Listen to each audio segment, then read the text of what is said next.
Well, we haven't done a Facebook Live video here in a couple of days, and I'll tell you why. It's just been kind of a quiet pattern here. But with that said, I think we're going to finally see the weather pattern becoming more active. I think what we're going to see here off the Nicaragua coast is a tropical storm developing. I think this is going to take on the name Nate, and I think this guy is going to move towards the Gulf Coast. And there's a couple of reasons I felt this was a good Facebook Live video.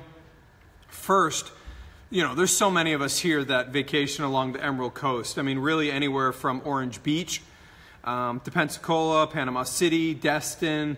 You know, as you round that corner, I said Pensacola, or I said Panama City, and then as you go towards, let's say, even Tampa, all these areas are local areas that a lot of people vacation on. And then the second part to that is I actually think this guy is going to make a move towards our region.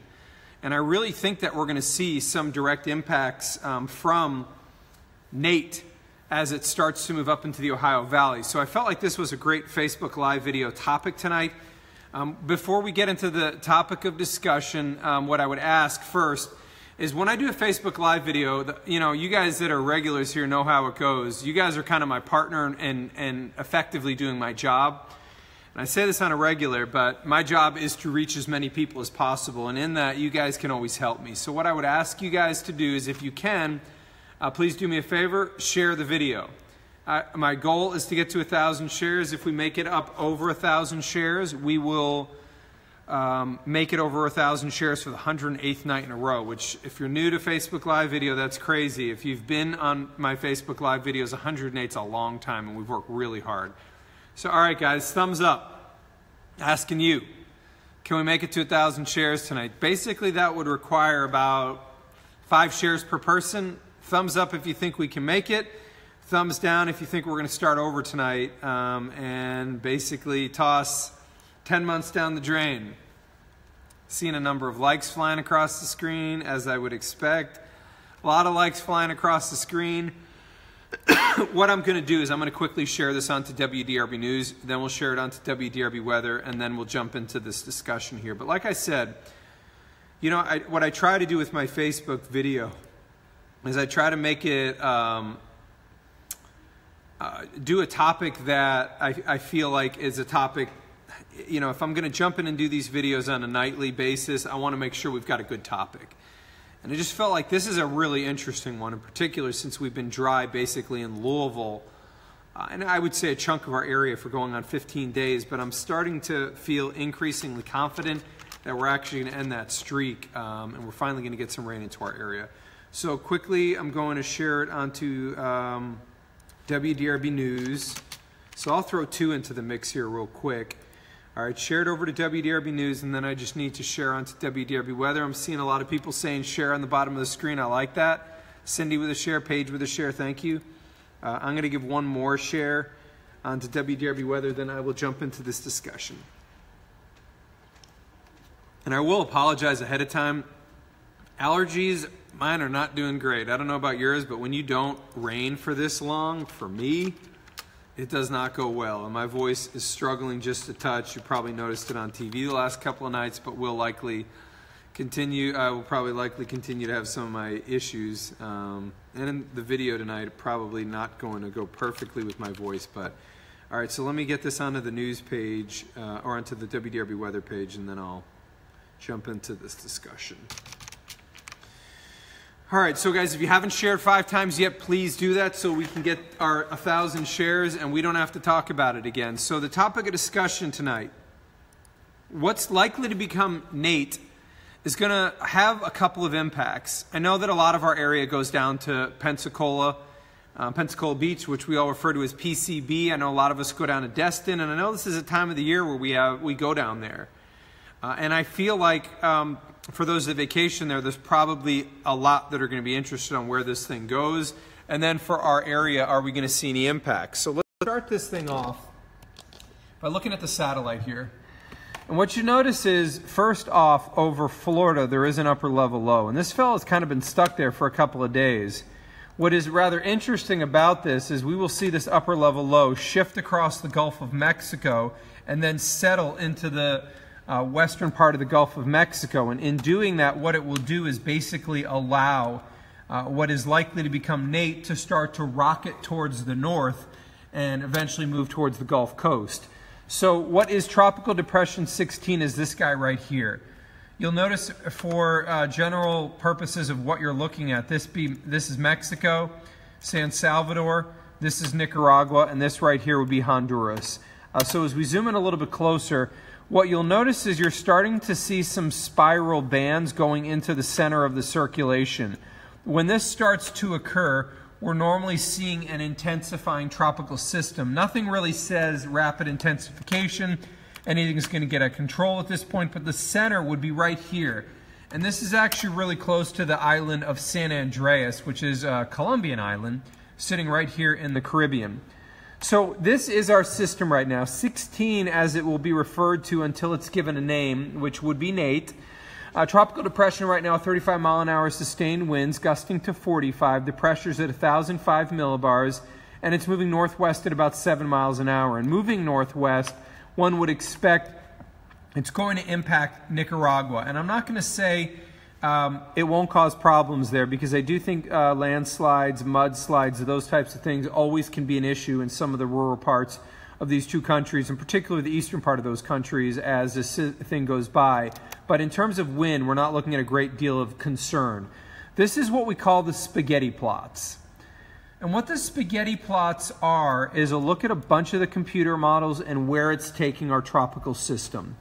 And what you'll notice is the tropical system, there is an actual widespread, even in the beginning of the computer models. And it's because this thing doesn't really have a very nicely consolidated, compact center of circulation. With that said, virtually all of them take it through eastern Nicaragua and into Honduras. The next part where this gets interesting, does this thing go over the Yucatan Peninsula? Could it go over Cuba? If it doesn't, and the center is able to get in between here, and what we refer to this would be threading the needle. If it can do that, get through the straits and get into the Gulf of Mexico without seeing any significant land interaction, then it can get into what is very warm water in the Gulf of Mexico. This time of the year, the water is very warm. It would support development, but you know, there's an interesting part to this, is there's actually quite a bit of dry air over the Gulf of Mexico right now, which most of the data is actually leaning against any real rapid intensification. It doesn't mean it can't happen, but that's something to watch. And you'll notice, you know, you see a very consolidated picture of this thing literally moving towards the Ohio Valley. Some of the data takes it west of Louisville, some takes it east, but in that, a lot of the data at least brings it towards our general vicinity. Now, if it takes the eastern track through Atlanta, just west of the Raleigh area, we would see much, much lower impacts within our area, much less rain. If it takes the more western side of that track, we would see a ton of rain in our area. And I'm going to show you two computer models here in a moment that show very, very different tracks with where 16, which like I said, ultimately will become Nate, goes. The latest data right now from the National Hurricane Center showing this as a very strong tropical storm with 70 mile an hour winds on Friday approaching the Yucatan Peninsula near Cozumel. And then it curves into the Gulf of Mexico, gets close to Category 2 hurricane status, and then moves as a Category 1 hurricane towards what you can see. And please do me a favor, I will ask you guys not to focus on the center line, because I think sometimes this can give you an unrealistic expectation. What the white lines are, or the white cone, is what we call the cone of uncertainty. And in that, the National Hurricane Center is forecasting it could be anywhere within that area by Sunday at 1 p.m. As it stands right now, they are taking it towards Pensacola, towards Destin, towards the Big Bend to Florida.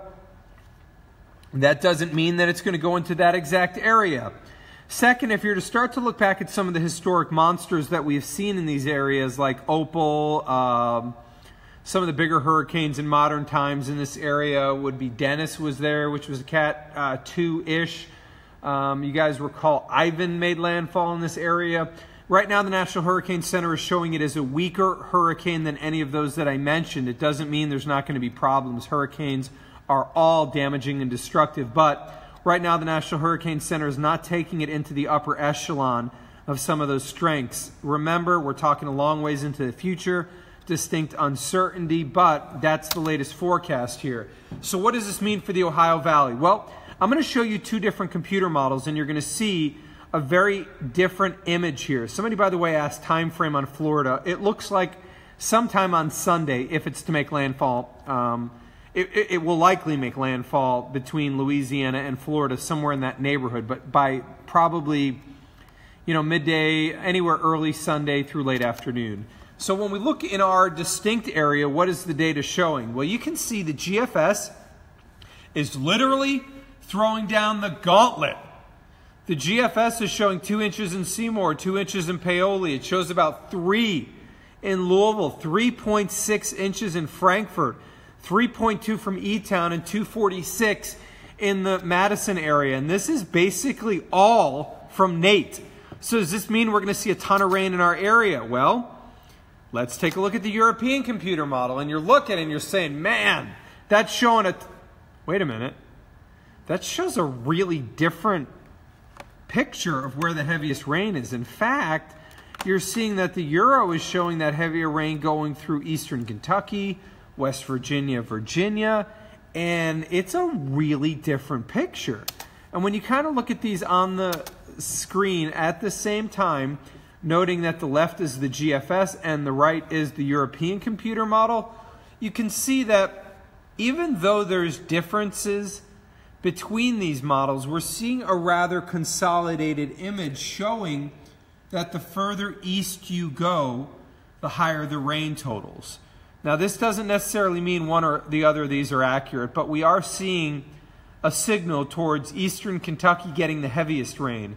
We're also seeing a signal that shows really a chunk of our area getting beneficial rainfall from Nate.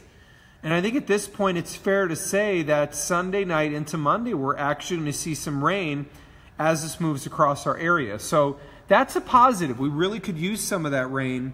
So how much rain are we actually talking about? I will tell you guys that my feeling is that the lower numbers are probably a little bit more accurate.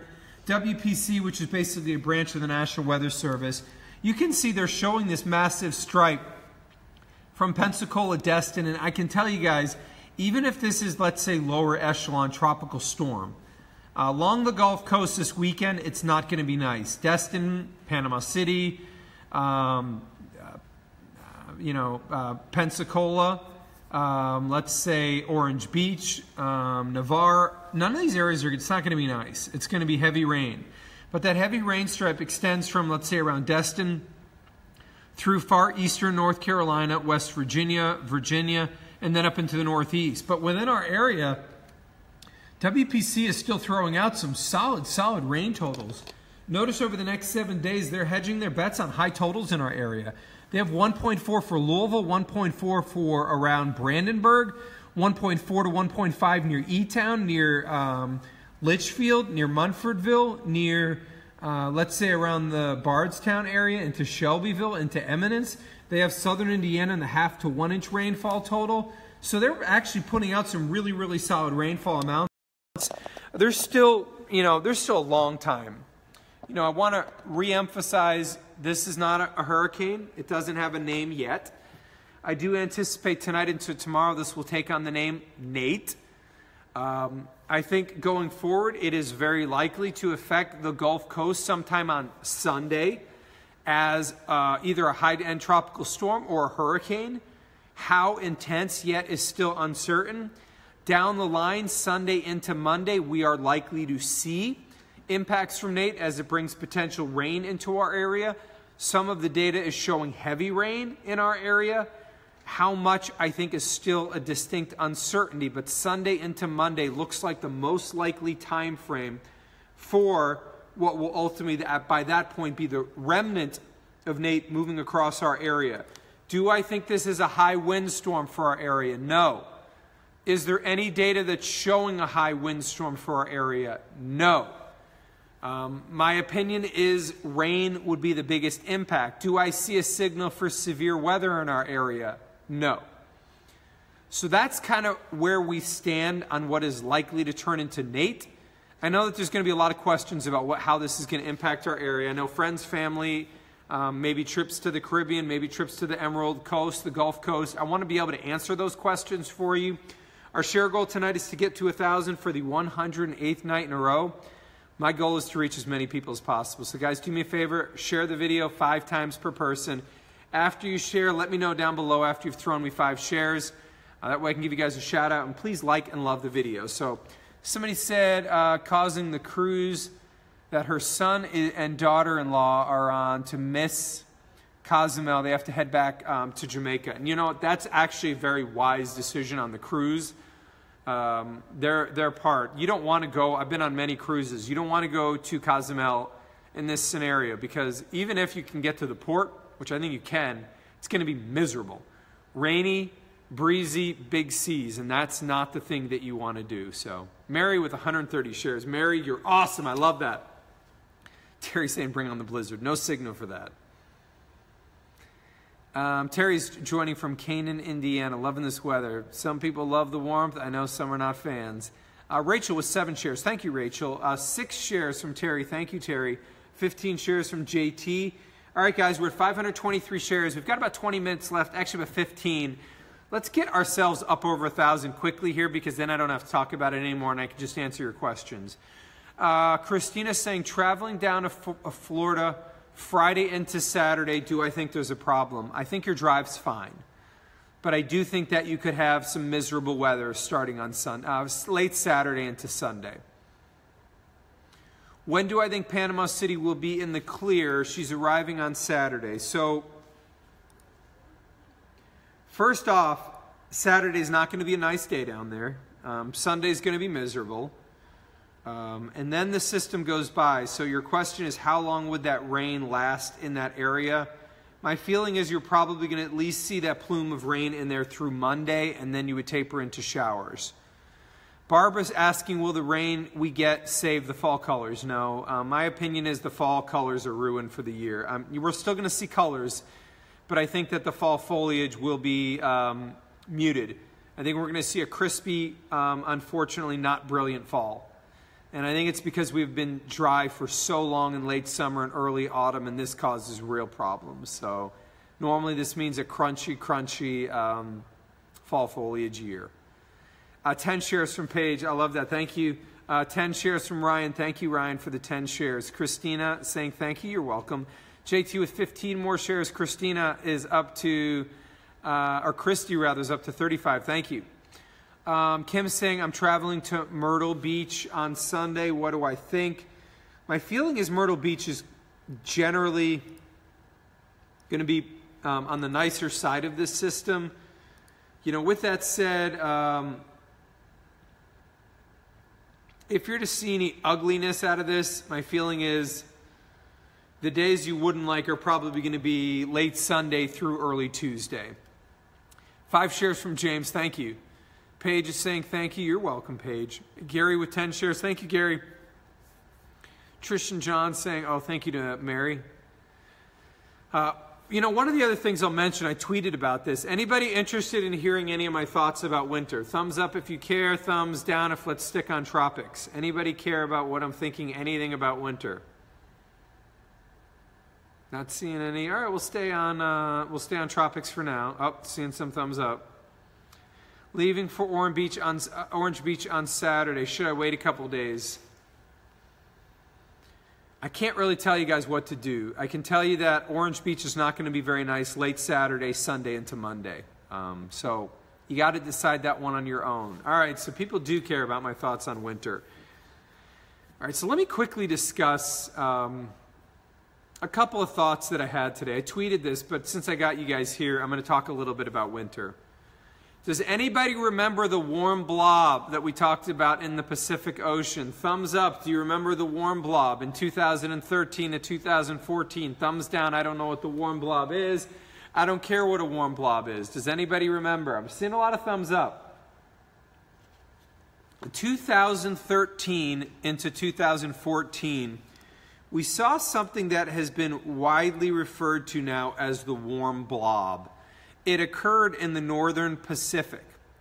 Why do I care? Well, the reason you should care is when we look at the Pacific Ocean right now, and I want to show you this, and this is a really interesting image here. What you'll notice is much of southern hemisphere is colder than normal oceans, and you can see it's over a huge part of the southern hemisphere. The northern hemisphere has a much warmer ocean, and what you'll notice here is this is Siberia, this is Alaska, and you have this massive warm body of water that's near Alaska, near Siberia. This extends up the west coast of the United States. Now, why do you care about this? The last time they saw a warm blob was in 2013, 2014. What traditionally happens when you get a warm blob off the coast of California extending through the Aleutians into Siberia is you normally create a blocking pattern near Alaska in the winter.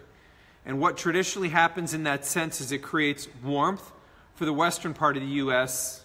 and wait for it, colder than normal in the eastern part of the U.S. The last time this occurred was 2013 and 2014. On top of that, you have a La Nina pattern this winter. And what a La Nina pattern traditionally means is, well, let me actually show you. This is a traditional jet stream of what La Nina normally means. It normally means ridging in the western part of the U.S. and a big dip in the eastern part of the U.S., and it pulls down cold air in the interior of the U.S. So that actually, if you're thinking, really basically resembles almost exactly what I just told you the warm blob created. So you have two distinct mechanisms in the atmosphere trying to generate the same pattern. Now, the last time this occurred was the winter of 2013 and 14. So what happened? The winter, or let's say the late fall and winter of 2014, this is an interesting one, okay? October started way warmer than normal. Probably scratching your head saying, this October is starting way warmer than normal. Once we got about 20 days through the month of October in 2013 into 14, we turned sharply colder. We got some snow in November of that year. December, we were at normal. January, February, March of 2014 was way below normal. That was a really cold winter, if you guys remember. January, February, and March of 2014 were nasty cold. And if you're wondering, what did we see for snow that year? Between January and February, we saw 15 inches of snow. Do I think this is going to be a colder and more snowy winter than normal? Yeah. I think that if I was to throw anything at this winter, I would lean more towards wetter than normal, which does give you those chances of snows in the winter, and I think it's going to be a colder than normal winter. My feeling is we normally during these La Nina winters, and again with something like this occurring with that warm blob, it normally doesn't support a lot of those big snows, but you normally get the clipper style systems which can produce 2 to 4, more regularly. So my feeling is that is actually going to be the most likely scenario for the winter. Am I willing to lock that in? No, not at this point. Rick DeLuca and I are starting to work on the winter blog already. We'll probably put it out in the next month or so. We've got some things going on in the weather office that are going to keep us busy for about a month, but we'll probably start to release that sometime in early November. So I knew that there would probably be some interest in what my thoughts are for the winter, and I see some similarities already starting to shape up that make me look towards the 13-14 winter as being somewhat of a benchmark of what to expect as we go towards this winter. So with that, let me update you guys on where we are on our shares. So we only have 5 minutes left on the video. Thumbs up. I want to see, are we going to make it up over 1,000 shares, guys? I don't want to come up short because tonight would be 108 in a row. If you think back to when we started this streak, we started it in January. We've been going crazy at shares for 10 months, which is crazy. It's really impressive. We're at 786. I need everybody to share the video twice. We're up over 1,000. I know I ask much from you guys on these videos, but You guys always provide much. So 2 shares, everybody in here. Let's get it up over 1,000 pretty easily. Ashley with 2 more shares. Questions about winter, I will answer them. Paige saying her son Christian said hi, he's 12. Tell Christian I said hello. Missy doesn't like the snow. Victoria with a share times 7. Victoria, thank you. I appreciate that. You know, the way that you know you're doing great on the shares is if you're watching the Facebook Live video and somebody just keeps butting in. Your phone keeps ringing, you keep having to silence the ring, and then after the video's done, you actually check, and you give that person a call back and say, what was so important? And they say, you're annoying me. Stop sharing that Marc Weinberg's video. That is how you know you're doing a great job with shares. Angela's asking if I'm going to predict snow for the winter. No, not yet. Everybody said, I can't wait for the snow. Kayla with share times 20. Thank you. Tina's asking, do I make snow cream? No, I don't, but I do love to eat Comfy Cow ice cream. I'm a huge ice cream fan. Huge. Richard's asked how we're doing on rain. Interestingly enough, September went in the books as a, wait for it, above normal month on rain. And you're probably saying, how is that even possible when we didn't see rain in basically the last 14 days of the month? We got 1 day. The way that it works out that way is, remember, Harvey dumped 4 inches of rain, and it basically skewed everything. 10 more shares from Rachel, thank you. Mary's saying Facebook won't let me share the video anymore. That means you're doing well. Paige saying I lost count on the shares. I love seeing that. Tina saying snow cream is so good. Debbie saying I can do with or without snow. Ashley saying bring on the snow. It's interesting. When I talk about snow, I'm either going to infuriate people or I'm going to make people happy. And I know full well that there is a very, very, very sharp difference between opinions when it comes to snow. Some love it, and I know some absolutely hate it. Jennifer's asking for colder. So, since you ask, Nate hooks up with a front next week. Some of the data is showing parts of our region could see a frost. So I think it's going to turn sharply colder in the middle of next week. So he said Rick should make snow cream on the air. Monique is saying no snow. Let me update on the shares. We have 2 minutes left on the video. We're nearing 1,000, guys. 1 more share per person. We're easily up over. Let me quickly tell you guys before we still have 3 minutes in the video. Let me tell you what I'm going to be discussing on WDRB News at 10. So 10 o'clock, top of the hour, there are actually a couple showers in parts of our region tonight. I'm going to talk about whether you need the umbrella tomorrow morning. WDRB News at 10, 10:22. So later on this week, we're going to start to see a front approach the Ohio Valley. And I know that St. James Court Art Show starts on Friday, Saturday, Sunday. Impacts to your late week. Do you need to expect any showers late in the week? Other parts of that is I think we're going to do 85. If you don't like warmth, you will not like this forecast. 10:22, when 85 is on the table, heat index values upper 80s. It's going to get sticky and humid. 8:37, Nate is a big topic, guys. Nate's going to bring rain to the Ohio Valley. I'm going to update you guys on latest rainfall projections for our area. My thoughts on when that rain is most likely, how much rain you should expect in your area on WDRB News at 10:37. So set your alarm. I like to make it easy. 10, 10:22, 10:37. That way you guys can tune into the news, get the information you need, and go about your business. One other thing that I want to mention here is in social media, I think I've ultimately officially decided that social media feels like it's going to be the undoing of our society because there's so much hatred on there. We've made these videos basically a nice only zone, and I'm going to really start to enforce hard. I am so tired of seeing so much negativity. I'm disturbed about the events of the last week. I feel like we're seeing like the undoing of our culture sometimes. I feel like, the hatred has been there all along. I feel like in social media now, it's coming out and it's becoming toxic.